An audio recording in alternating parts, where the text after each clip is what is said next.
Fala aí, cara, beleza? Nesse vídeo eu quero conversar com você sobre como eu comecei no design.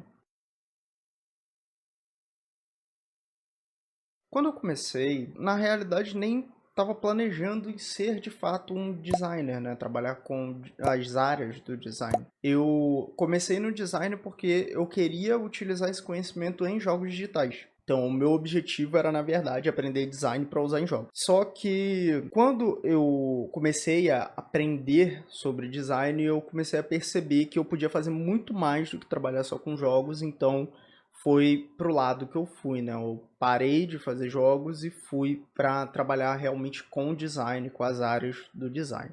Eu começo a ver essa parte de jogos digitais por volta ali de 2010, 2011, eu ainda estava no ensino médio. Começo a me aventurar ali um pouco com o RPG Maker e tal, aí eu descubro o Engine 001 e depois disso eu começo a focar só nele, eu começo a estudar só ele e trabalhar só com ele. Aí eu desenvolvo um jogo de RPG.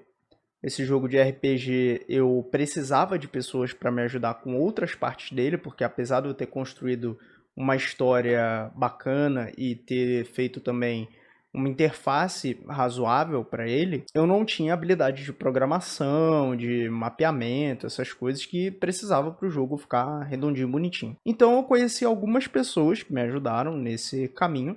E uma delas foi um cara chamado Lucas. Esse cara me ajudou muito com a parte de programação. Então a gente começa a fazer várias coisas para o jogo, a gente desenvolve novas mecânicas e tal.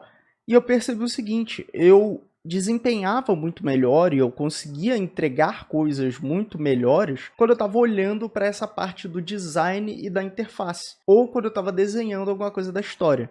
Então eram esses os dois caminhos que eu podia seguir ali, ou algo relacionado à história, ou algo relacionado à parte de interfaces e design. E aí, conversando com ele, um dia ele sugere que a gente siga isso, mas de forma mais especializada, fazer curso, enfim. E já era uma coisa que eu tinha pensado, então eu falei, cara, vamos fazer isso. Você se especializa em programação e eu me especializo em design e a gente toca os projetos com que a gente for aprendendo nesse caminho aí. Então, a gente começa a estudar essas coisas e eu começo os meus estudos na Seven Computação Gráfica. Aí lá eu aprendo tudo sobre pacote Adobe, todas as ferramentas, incluindo algumas que naquela época eram novidade, tipo o Edge Animate, e também aprendo 3D com Autodesk Maya. E aí depois, finalizando o curso, eu saio e começo a trabalhar com alguns freelas, algumas coisas de design gráfico. E aí, pegando vários desses freelas e tal, a demanda para sites começou a crescer. E eu gostava de fazer site, eu gostava de fazer as interfaces do site. O que eu só não era bom era programar coisas complexas. Então, fazer o layout, fazer o código ali do site, o básico, né? Tirando essa parte, sim, de, por exemplo, cadastro, banco de dados, enfim. Tudo isso eu conseguia fazer. E aí, chegou num ponto que eu falei assim, poxa, cara, eu gosto muito disso, isso aqui é muito legal. Acho que talvez valha eu me especializar nisso. Então, eu começo a faculdade de design com ênfase em web design, né? O nome do curso era Design Gráfico, entre parênteses, web design, porque era um curso que a gente passava por várias áreas do design, mas tudo com foco em web design.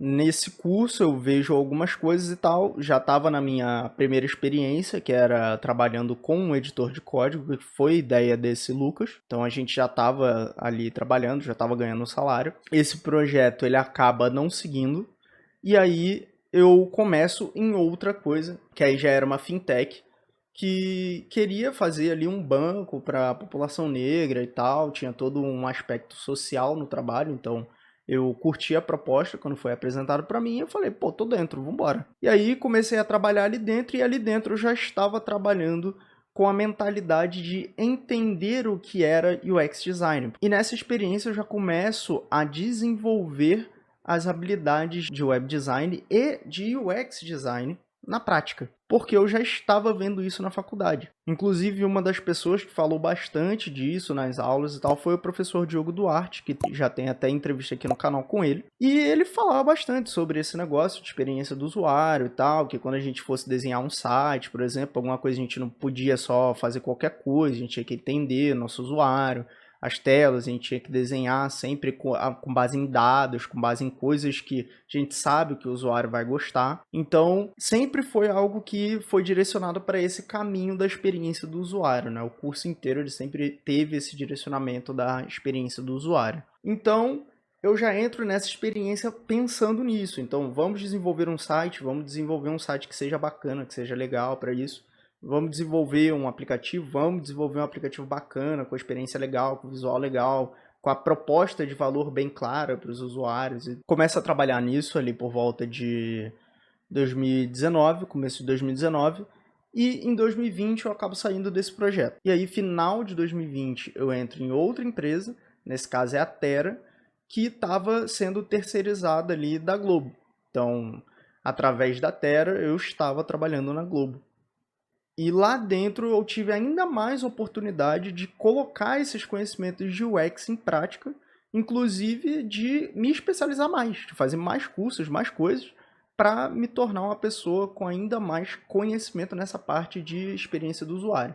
E aí eu fico na Globo até começo de 2023, e 2023 eu sou dispensado. Nesse período, dentro da Globo, eu também tive a oportunidade de trabalhar com muita coisa grande, com muito projeto grande, onde essa coisa de saber a experiência do usuário, saber o que o usuário quer, era colocado em prova todo dia. Então, todos os dias a gente vinha com demandas, com coisas, com ideias, sobre o que a gente tinha que fazer, como a gente tinha que fazer, se dava ou não para fazer, se isso ia afetar a experiência do usuário ou não. Então sempre se geravam novas discussões, novas coisas ali. Isso foi gerando muita experiência, muita bagagem, né? Fora os cursos que eu estava fazendo em paralelo com isso também. Então, nesse exato momento da minha carreira, eu estou 100% focado em UX Design, em saber coisas sobre UI e UX. Logicamente, eu mantenho todos os meus conhecimentos sobre as outras áreas do design, né? Design gráfico, web design, enfim. E sigo aí no mercado procurando novas oportunidades aí. Porém, uma coisa que eu percebi que me ajudava a exercitar e também a guardar esses conhecimentos era produção de conteúdo. E aí eu pensei, poxa, vou fazer um canal que aí eu começo a estudar as coisas que talvez eu esteja me esquecendo, ou enfim, ou coisas que eu quero aprender, documento elas em um vídeo e compartilho com as pessoas. Então isso ainda quando eu estava na Globo, eu comecei a fazer alguns vídeos, algumas coisas, colocar aqui nesse canal, e é onde nós estamos agora. O que o futuro me reserva? Não sei. Mas eu espero continuar trabalhando com essa área, porque eu realmente gosto de trabalhar com isso. E espero também que você possa se beneficiar dos conteúdos que eu faço aqui nos vídeos. Porque mesmo que eu vá acumulando outras experiências aí na carteira, eu não pretendo deixar de fazer vídeos aqui. Bem, pessoal, por esse vídeo é só. Espero que vocês tenham gostado de saber um pouquinho mais aí sobre a minha carreira. Se você gostou, peço que você se inscreva nesse canal, deixe um like nesse vídeo e que você ative o sininho para você receber o próximo vídeo que eu lançar aqui. Além disso, eu também queria te convidar para o nosso grupo no Telegram. Lá você pode conversar diretamente comigo e com os inscritos do canal que estão lá. O link é t.me/designeslivres e você não precisa baixar o Telegram para fazer parte do grupo. É só acessar o link que você já vai estar lá. E o último recadinho, mas não menos importante, que eu sempre esqueço de dar nos vídeos é: se você quiser contribuir com a produção de vídeos aqui no canal, você pode fazer um Pix. Os dados estão todos aqui na descrição, você pode fazer um Pix de qualquer valor ajuda. Se você não pode ajudar financeiramente, ajude pelo menos compartilhando esse vídeo com algum amigo seu que você sabe que vai ter interesse. Beleza? Bem, por esse vídeo é só, espero que você tenha gostado. Aqui no final agora vai estar aparecendo um outro vídeo para você assistir e até a próxima. Valeu!